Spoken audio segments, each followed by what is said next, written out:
Hi everyone.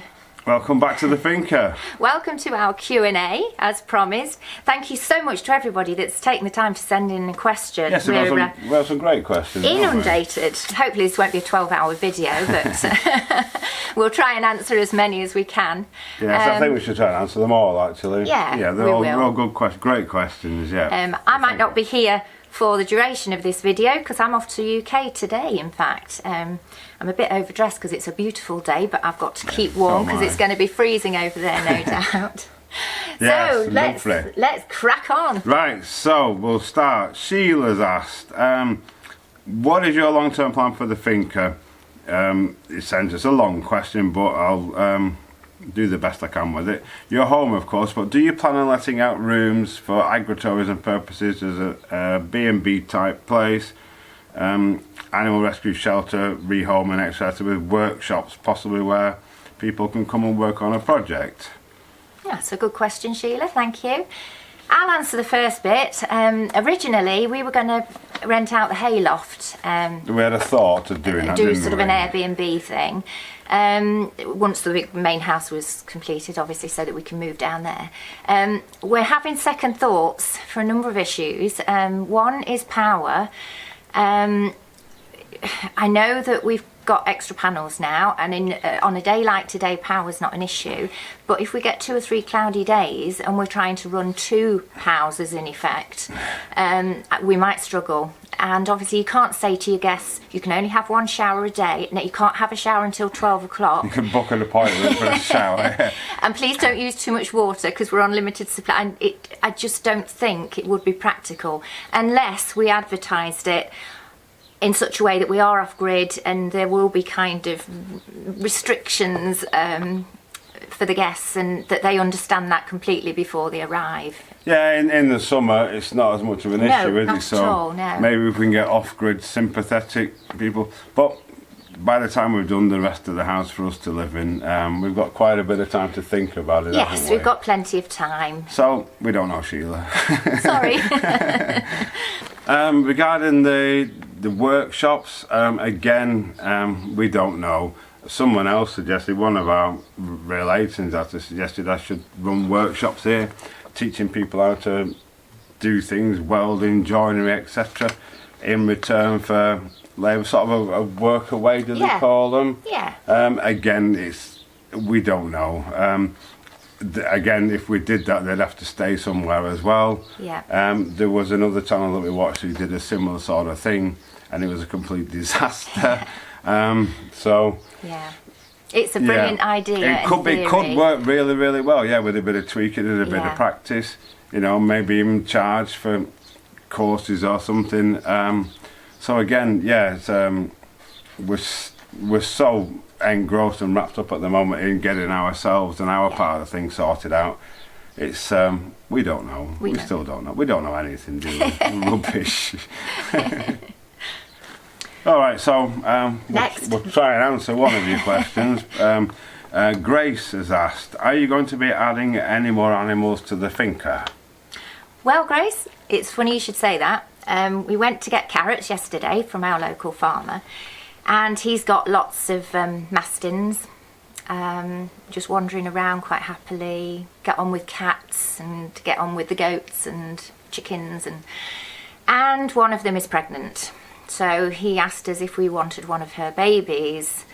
Now, you know me, I was instantly yes, but we don't know because our 2 boys don't get on particularly well with other dogs. Our fault because we've not really socialised them, and we are trying to do that now. Yes, I can just interject there because Hazel has asked, how are the boys responding to training? Do you hope to have them free to run around the property once trained? She also says, I ask this because in my experience it's harder to train Spanish dogs since training is not part of the doggy experience in Spain, so he's not in their breeding stroke genes. Yeah. So relative to both questions, we have actually recently, a miracle thing we've found are these Holties. Holties, absolutely the best thing we ever bought. Don't know why we didn't have one sooner. And we have been bringing the dogs round and spending during the day and spending time with them. introducing them to the cats. Yes, we are keeping them on their leads because if the cats dart away, then Bear wants to follow. So we're doing it very gradually. Yesterday, we walked them all the way around the front. We sniffed everything. And we didn't sniff it, they sniffed everything. They saw Donkey and Goatee and just stood and looked at them. Dolly Tickle was on one of the window ledges, and fortunately she didn't run. She fluffed herself up a bit, but Bruce just looked at her and there was no reaction whatsoever, which was brilliant news. Yeah, so hopefully, yes, we don't know if we can, get our two sorted out, then possibly take on. That is the only thing with taking on this other puppy. I would absolutely love to have it, and it would probably be safe because we're having it from being a baby with the cats, just from day one, to let it just wander. But of course then the other two are in their kennel, in their pen, whilst we're working a lot of the day. And it's not fair on them to see this puppy wandering around. It might cause ill feeling, and we don't want the dogs to be attacking the puppy. So, but hopefully, a lot to think about. A bit of persistence with the two that we've got. They will be able to just roam around. And if not this puppy, maybe another puppy later on. Yeah. And the other problem we've got as well, Jessie, she's blind, as you know, so when the other cats, they see them, they can jump to safety and stare at them, tease them, and she can't because she doesn't know. So if anything did happen, we've got to be so careful, because if they did go for her, she's got no defence and not even any knowledge really that they're there. But yes, hopefully they're responding really well, aren't they? They are. They're doing great. That's our mission at the moment, is to get them in a position where they can just wander about without chasing the cats and stuff. So, thank you both for your questions. We've had to move into the shade. It was absolutely boiling over there. Massively overdressed. We've got a dusty Dolly Tickle. I don't know if you can see the state of this. She's covered in stuff. And Catsy's been sitting in the sawdust as well, so I'm going to be covered when he gets off my knee. Right, still on the topic of dogs, Amanda's asked a slightly different question. Oh, read off, don't want to sit on my knee. I've been researching what to do with all the dog poo. I've seen a few options online, but how do you guys deal with it? I'm fed up with plastic poo bags, putting in the bin just seems wrong. Well, an interesting question. That is what we do. I put we've got biodegradable poo bags that we buy from Amazon, and I collect them in a carrier bag and take a trip to the bin every so often. I don't put the carrier bag in the bin, but I do put the poo bags in the bin. As advised by the local authorities. Yes. And they say the bag, and they sell these bags on the basis that it is recycled and it's all biodegradable. Yeah. So if it goes into landfill, it will rot down and, unlike plastic bottles and things, it's become a bane for a million years. Yeah. But that's what's advised with our local authority as well, isn't it? Yeah. Pick it up, put it in the bin, and using these bags, say if it does go to landfill, it should all rot away. Yes, yeah. So we can't think of any better solutions, so that's what we do. Unless we just bury it. Yeah. But the ground's so hard. Yes, Greg, we'd have to take pickaxe with us every time we went for a walk. So, thanks, Amanda. The next interesting question from Violet Gypsy. Question for Q&A. What items are difficult to find that you miss in the UK? And number 2, have we been able to make friends and have a social life since settling in Spain? Well, I'll address number 1. Yes. Oxo cubes. Most things you can get here. There is an English shop down in Cottrell which sell most things. However, it's very expensive and it's a long way for us to go now. It's an hour there and an hour back. So, as Andy said, English stock cubes, Oxo. Yeah, we don't miss an awful lot. But I can get Spanish ones and, they're fine. They're not. Andy prefers Oxo. So I go back, as I say, every so often, now that COVID's not as restricting, and bring back what I can. Sage and onion stuffing mix. We are growing our own sage. We are growing our own sage, but it's nowhere near. It's getting this tall now. It's getting there slowly. English tea bags. So you like your tea, don't I like you? my tea. Andy's a coffee person. I like my tea. I used to bring back extra vintage cheddar and English bacon because yes, good cheddar's hard to, extra strong. You can buy hard ordinary cheddar here, but we like the vintage stuff. It's a bit of crystals in unfortunately, now we're not allowed to bring anything dairy or meat back, so I can't do that anymore. But we have found some cheddar that is mature at least, so that's not bad. And it's still difficult to get English bacon, as I say, unless you go to the English shop. But Spanish bacon, it's okay. Yeah. It's more always the sort of streaky variety, which is good for wrapping round things. But I think generally, though, not so good on a sandwich. Not that much, really. No, I think so. we have integrated quite well, and we just use and that Spanish. leads on logically to number 2 question: have we been able to make friends? We have lots of there's lots of English here. We have a few English friends, and we tend to not get dragged into some of the English communities. Because they tend to try and suck you in, and because we're busy working as well. We're busy working, and you know we have done it in the past. We get into little groups, and someone's always having a barbecue and meeting at the bar at such and such a time, which is great. They're all on retired or on holiday. We can't commit to that, and you feel sometimes like you're always saying no to people or letting people down. So for that reason, we don't get too involved. But we have met some lovely people since we've been here, and we have quite a few Spanish friends as well. You know, we try and just only go to Spanish bars, you know, eat Spanish food generally when we're out and that. So yeah, we've got quite a lot of Spanish friends, and we're in the Spanish community, as it were. We kind of live more in the Spanish community than in the expat community. Anything else there? I think that was it. Oh, also, Violet Gypsy says, happy birthday to your dad and safe travels. Thank you. Right, so Anne has asked, Sharon seems to visit her hometown from time to time. Do you, I guess that's directed at me, feel like going anywhere yourself? Do yourself being in the Finca permanently without holidays? Or maybe you think your life is a permanent holiday? Going about isolation and feeling you need to get to meet people. We've never actually felt the need to go on holiday. I mean, we've lived over here for 11 years now. And we don't even go to the beach, and we could, you know, it's only about an hour What do you do away. when you go on holiday? Sit on the beach and eat in restaurants and perhaps do a bit of sightseeing. We actually live in a holiday resort, and we're not far from the beaches. We can go to the beach whenever we want, but we kind of never really. We never feel the need because it's just there. We've been a few times, but it's only there anyway. As for holidays, it's generally people go to seek the sun when they go on holiday as well, to get away from, especially the UK, colder, miserable, wet weather. Well, we have it more or less. And of course, you know, we've given a commitment to all the animals and that as well. And we're quite happy. Absolutely. On the Finca. Yeah, it would be nice to have a few more days off, but I guess as the hayloft is ready and we've then got all the time in the world, if you like, to do the main house, we might have a bit more time just to go out for meals. But that's what we like to do, go out for meals.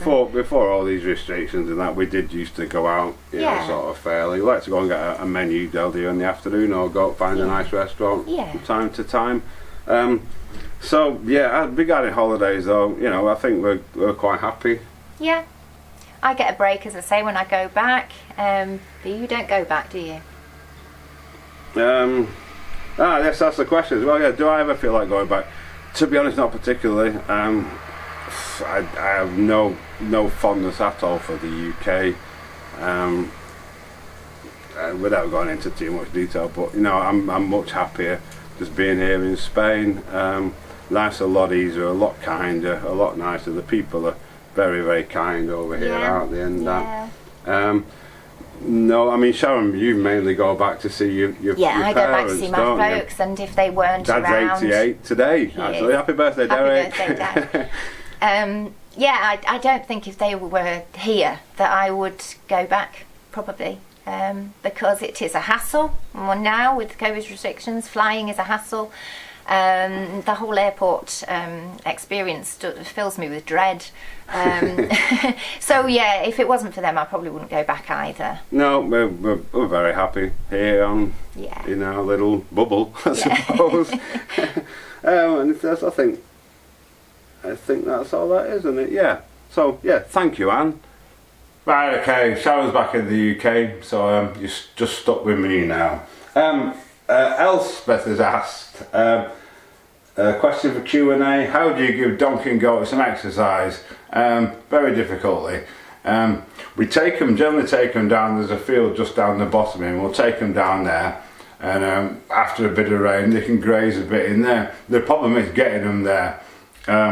We get Goaty out, he gets out himself out of his pen and he just stands there, he doesn't particularly want to go anywhere. And Donkey, he might trot for 10 metres and then we've pretty much physically got to sort of, you know, push him there to get him there. And they don't really do a lot, but we'll leave them out for a few hours, let them have a graze and a wander about. They don't really do a lot, they're not really exercising types. However, if they wanted to, they could have a run around. So thanks for that, Elspeth. The next question is from Sam and Pedro in Canada. Hi, Sam and Pedro. I think they're in Canada. Sorry if you're not. Yes, I think you are right. Anyway, they said, enjoying your videos. Question for the next video. What are you planning on doing with the Finca once it's renovated? Retiring, probably. It's probably going to take us, I don't know, 10 or 15 years to renovate the full thing, by which point I think we'll be ready for retirement. And the whole idea of it is it's just a home for us to live in and hopefully enjoy a quiet life. It's taken us about probably best part of a year to do the apartment, so on the scale of things, because if you saw our spend a day with this video, you'll see we don't always get that much time to work on it. But yeah, just enjoy it as a home. We've had a couple of questions about our big water tank. Madeline and Chris, who have many questions, which we will answer. And Tim has asked, Tim says, why didn't you put the water storage container into the ground? Madeline and Chris, a similar question. Your new big water tank is above ground. Isn't it problematic when the water gets very hot every day in the sun? Is it cost prohibitive to put it underground, or is it impossible to get permission for digging? Basically, we thought about putting it underground or getting an underground tank, but if we did that, we'd actually have to pump the water from the tank up to our purification tank that's in the workshop, and by putting it above ground, it just feeds by gravity into there. If we put it underground, which might look a bit better, we've actually planted a couple of trees around it so you won't see it anyway eventually, but we'd have to then run power up there to power the pump and stuff, and it was a lot easier, especially, I mean, when we put the septic tank in, that's a 1500 litre tank, and it took a full day with the digger to dig the ground so hard. So digging a hole for a 20,000 litre tank, it could take weeks. So the logical thing was to put it above the ground. It's not a problem with the heat or anything. The tank is specifically designed to be above ground, and it's been working very well. So yes, logic just prevailed and dictated that it should go up the top of the land for ease of everything. It's just not the prettiest thing, but I say, when the trees go around it, hopefully we won't be able to see it as well. So yeah, there's reasons for everything. Tim also asked, in his question, or another question, how does a liquid roll plug you use work? I assume you mean the resin fixing. What they're known as, quite an old thing. I think Hilton designed them originally. It's a chemical fix and it's resin. And what you do, you drill a hole in the wall, blow all the dust out, inject the resin into the wall, and then push your fitting in. When the resin cures, it's stuck there forever basically. They use them a lot on buildings and concrete structures and things like that. So yeah, hope that helps, Tim. Tim's also asked, have we thought of a polytunnel for growing things? And not really. We put that much effort into it anyway, and I think you know, we've got a bit of hole in the roof that we patched up with polythene and stuff, and it doesn't last 3-4 months before the sun in the summer just kills it instantly. And as we said in a video not long ago, we're working, just trying to grow now things that grow here, you know, without masses and masses of effort. There's still effort in doing it, of course, but things that grow happily in the climate. So yeah, it's maybe in the future we'll perhaps look at something, but with the workload we've got on right now, we've got enough on our plate. And extra land for the animals. Someone else has asked this as well. We're still working on it. The land that we kind of got our eye on belongs to the cousin of the guy that used to own this place, and of the family that owned the surrounding land. Softly catch a monkey on that one. No update on it as yet, but it is something we're still working on. I've come outside because the sun's shining after we had a heavy rainfall yesterday. 40 millimetres fell in the day yesterday, which is great for the garden. Right, still on the topic of the huge water container that's above ground. Jasper's asked, lift these up, where did we buy it and what does it cost approximately? It came from a company in Santander in the north of Spain, and I think it was 2,500 euros. That included delivery, and then we had to get a crane out to just lift it into the place that we wanted it. Yeah, it's normally these things are like 4,000 or 5,000, so we got quite a good deal on that. If anyone needs to know the name of the company, I'm happy to pass on their details. Does the delivery water contain a lot of chalk and chlorine? I've got no idea, to be honest. It's potable water from normal domestic supply that the tanker brings, or it says it is, but in any case we put it into our purification tank where we filter it and treat it, you know, for any chemicals and bacteria anyway, so it doesn't really matter. But as far as we know, it's just standard domestic tap water. Whatever's in that, who knows? If you know, we did drink the water in Spain, or we have done in our past places, but we've never actually checked it to see how good a quality it is. So you know, it's supposed to be good, but you don't know, do you? So check it, maybe test it if you're using it yourself and see what you think. But a lot of people have these under sink filters, purification, reverse osmosis things anyway, that do drink the water in Spain. Jasper has many questions. Do you have the whole winter warm from water from the solar collector, enough to shower, or do you have some kind of backup system? We do have a backup system, and it was kindly donated to us by Fortuna Logica, but unfortunately we've not installed it yet. We've not had a chance to, and the area where it's going, we need to do the roof above that area as well, but that will come in the future.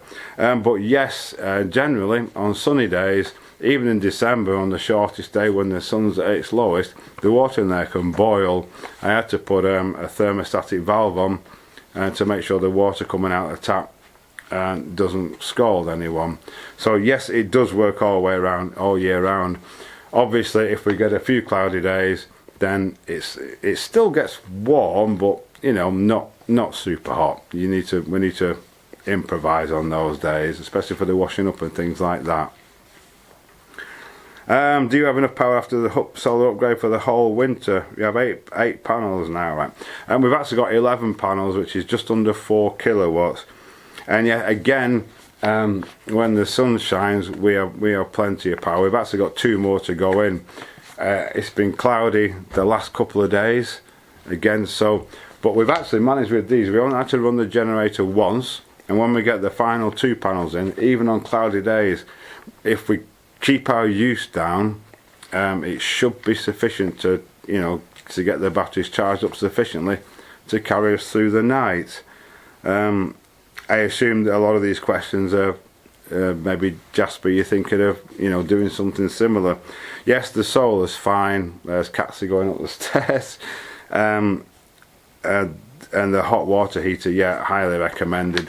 We maybe with a backup. We never really get more than sort of two cloudy days on a run here. So it's not an issue for us at all.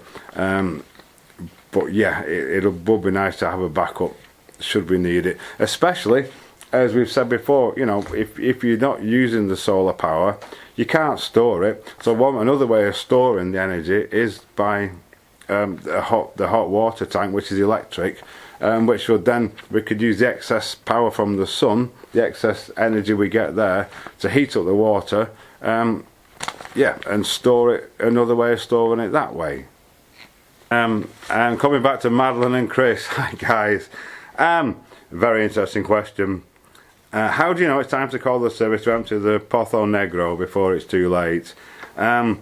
Okay, very interesting question. For anyone that doesn't know, a Pozo Negro is our septic tank. Not the pleasantest of places, I should imagine.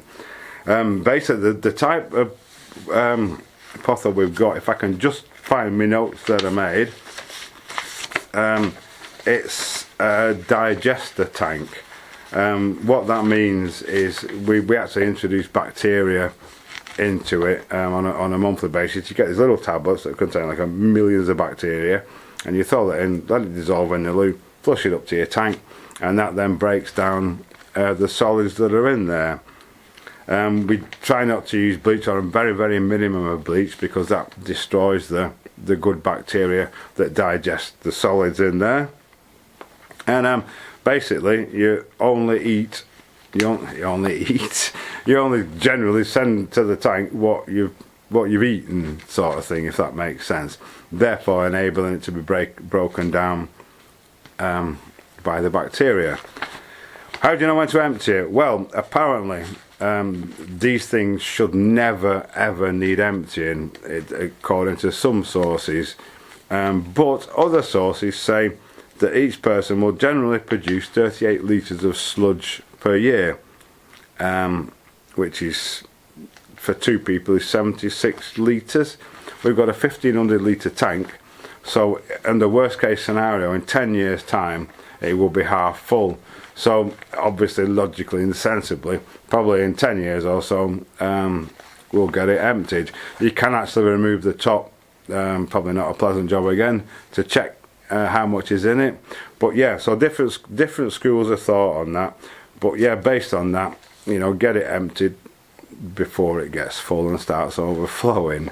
We had a neighbour where we used to live, and they had it was just literally a tank, a catch tank. It didn't have a soak away or anything with it, and theirs used to overflow on an annual basis, basically.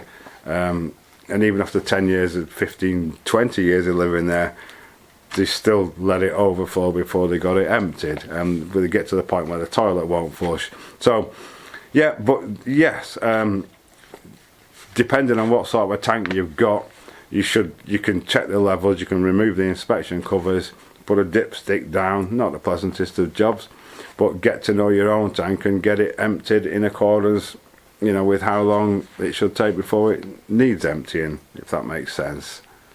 They also asked, with the gas prices skyrocketing and you producing your own electricity for, in inverted commas, for free, do you ever consider an electric cooker? The simple answer to that is no. We hate electric cookers. We love to cook on gas. Yeah, and to use an electric cooker anyway, we could only use it really, they're about 2 kilowatts, aren't they, or more. We could only actually use it at the, you know, bulk, the height of the day when the sun's shining, which is not really when you want to have your oven on. Generally we cook in the evenings, and obviously when it's going dark or gone dark, you've not got the power there to run it, and it'd soon kill your batteries and that, using that kind of power.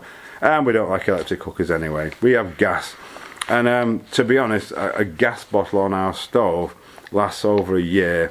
So even with the prices increasing, it's not that that harmful to us. So yeah, lovely questions. Thank you so much. Interesting questions. Alrighty, so I think this is the last question. Hopefully I've got them all and not missed anyone out. Yeah, fingers crossed. If I have, I'm so sorry. It wasn't intentional at all. Anyway, Weekend Shedhead. Hi Rob. Rob's got his own channel, Weekend Shedhead. He messaged about his man cave, reviewing tools and doing things, various shed activity and stuff. Quite interesting. Give him a look. Anyway, do YouTube's hardest grafters? That's debatable, I think. A question you may have answered already. Now that the apartment is close to finish, what room of the Finca are you planning to renovate next, and what room are you most looking forward to renovating? Next on the list is the roof, for sure. It does leak a bit in places. On the main house on this side, the apartment's this bit behind me. I did that, but this is quite a big job, so I've actually recruited some help, some assistants to help me get that done. But then I think we're going to be working on the kitchen, which is behind me down here, the utility room and the snug, because in the summer we tend to live outside, and that'll be a lovely little area, you know, joined onto the outside courtyard where I am now. The room, in inverted commas, that we're looking forward to doing most, I think, is the upper courtyard up there. We lived out there most of last summer under a gazebo. If you remember, the gazebo died and it's still very stony and overgrown now because it's rained, but we keep trimming it back. But what we want to do is put a big paved, we've got lots of massive, big, thick, huge stones to put down on the floor, and then build a roof over that, and that will essentially be our outdoor living area for, well, spring, summer and autumn, a big part of the year. And I think that's the area, because that's where we spend most of our time anyway, that we're looking forward to getting done. I mean, this whole ground floor, you know, we can imagine the scene with the upper courtyard up there, the lower courtyard where I'm standing, the kitchen, the utility room beyond it, and the snug, you know, with a fire in there for the evenings, even in winter. And the whole area as a collective is, I think, what we're looking forward to doing the most, because this is where we spend most of our time. Even though the apartment is done, you know, in the summer it's just a case of going upstairs to bed. There's a bathroom up there, and a little kitchenette thing if we need it. So yeah, but next is the roof, and I think then we're probably going to be starting down here. This door behind me, it's going to be an interesting project. That needs raising up about a foot. Not the easiest of jobs. And then we'll probably start, yeah, on the downstairs. We want to get the old bread oven refurbished as well and get that working. Yeah, so yeah, but I think next, when we've done that, we're going to be concentrating on this area, but we need to get the roof done, because it's not doing the building any good. Every time it rains, it gets a little bit wetter, a little bit more stuff washes away. So yeah, thank you, Rob. Great question. Stay tuned to see what we're going to be doing to follow our progress. So yes, that's about it, I think. So I do apologise if I've missed any questions. Again, we hope you've enjoyed this Q&A. Sharon's back tomorrow now, and this video will be out on Sunday, and we're going to be carrying on getting that floor finished upstairs. I've worked out how I'm going to do it. I've got the stuff to do it, which I'm interested to see, because it's putting modern technology into an old building. We don't normally like to do that. We like to keep it as traditional as possible, but in some cases, as you will see, it's the best solution. So yeah, hopefully in the next sort of, you know, week or so, we're going to get this completely finished, and then start on, well, we'll be on the roof and down here. So thanks so much for watching. We hope you've enjoyed the questions and the answers. We hope we've answered your questions fully, and we'll see you on Thursday for some back to the restoration.